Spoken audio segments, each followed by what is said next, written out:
আমরা ঢাকা উত্তর সিটি কর্পোরেশনের পক্ষ থেকে যতগুলো পশুর হাট ছিল প্রতিটি পশুর হাট গতকালকে আমি নিজে পরিদর্শন করেছি। ইতিমধ্যে পশুর হাটগুলো অল্প সময়ের মধ্যেই সব জায়গায় কার্যক্রম অব্যাহত আছে। যে ফ্রেমগুলো ছিল বাঁশের সেগুলি অলরেডি অনেকগুলো জায়গায় হয়ে গেছে, আর বাদবাকিগুলো অলরেডি কাজ চলমান আছে। আমরা আজকে পলিটেকনিক যেই মাঠে আমরা গরু পশুর হাটের জন্য ইজারা দিয়েছিলাম, ইজারাদার আমার পাশেই আছে। উনি তার উদ্যোগে সিটি কর্পোরেশনের সহযোগিতায় এবং এলাকাবাসীর সহযোগিতায় পশু হাটটিকে এখান থেকে যে বাঁশ খুঁটা ছিল সেটাকে অপসারণ করেছে। অপসারণের পরে সেখানে ব্লিচিং পাউডার সহ পানি দিয়ে রাস্তাঘাট পরিষ্কার করে ক্লিন করে রেখেছে। এবং ঢাকা উত্তর সিটি কর্পোরেশন একটা অঙ্গীকার ক্লিন এবং গ্রিন রাখা, সেই কারণে এই উদ্যোগ গ্রহণ করেছেন ইজারাদার সহ এলাকাবাসী এবং সিটি কর্পোরেশনের সহযোগিতায়। সেই কারণে আমরা পরিষ্কার করে এখানে সবুজায়ন করার জন্য আজকে মাঠ এবং মাঠের আশেপাশে এবং শিল্পাঞ্চল থানার আওতাধীন যত খালি জায়গাগুলো আছে সেখানে আমরা পর্যায়ক্রমে বৃক্ষরোপণ করব। সেই বৃক্ষরোপণটি মাননীয় প্রধানমন্ত্রীর ঘোষণা অনুযায়ী ঢাকা উত্তর সিটি কর্পোরেশনে 5 বছরে 5 লক্ষ বৃক্ষরোপণ করব, সেটারও একটা অংশ।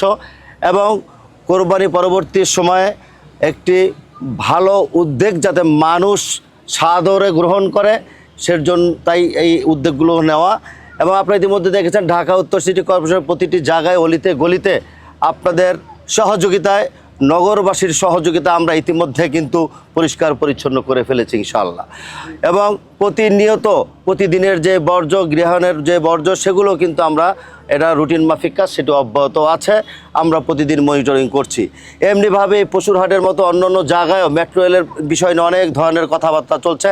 আপনাদের কাছে আমি অনুরোধ করব, সাংবাদিক বন্ধুরা, আপনারা মেট্রো রেলের কাছে একটু দয়া করে যাবেন। মেট্রো রেলের যেই গাছগুলো ক্ষয়ক্ষতি কিছুটা হয়েছিল সেটি কিন্তু আমরা অলরেডি সেখানে লাগিয়ে আমরা একটা পরিবেশের সৃষ্টি করেছি। আগের চেয়ে মেট্রো রেল উত্তরার অনেক অনেক সুন্দর এবং মনোরম পরিবেশে সবুজায়ন করা হয়েছে। আপনারা সেখানে যদি নিজেরা দেখেন এবং যান স্বচক্ষে দেখতে পারবেন।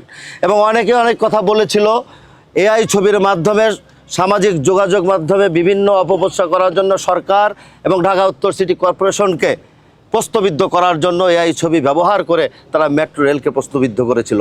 আজকে আপনাদের কাছে আমার একটা আহ্বান থাকবে, প্রিয় সাংবাদিক বন্ধুরা, আপনারা স্বচক্ষে একটু সরজমিনে যাবেন, গিয়ে একটু বিষয়টাকে আপনারা দেখবেন এবং জনগণের কাছে এই সত্যিকার বিষয়টাকে আপনারা উপস্থাপন করবেন। আজকে তেজগাঁও পলিটেকনিকের এই পশুর হাটে আমরা বৃক্ষরোপণ করেছি, পর্যায়ক্রমে প্রতিটি জায়গায় আমরা বৃক্ষরোপণ করব। আমাদের পরিমাণটা আসলে নির্ধারিত না, তবে আমরা প্রাথমিক পর্যায়ে 5,000 গাছ রোপণের কর্মসূচি নিয়েছি। আমাদের মূলত উদ্দেশ্য হলো পুরো শিল্পাঞ্চলকে নিম গাছ দিয়ে সবুজায়ন করা। সেখানে যত পরিমাণ গাছ প্রয়োজন হবে আমরা পুরো শিল্পাঞ্চলকে আমরা নিম গাছ দিয়ে সবুজায়ন করব।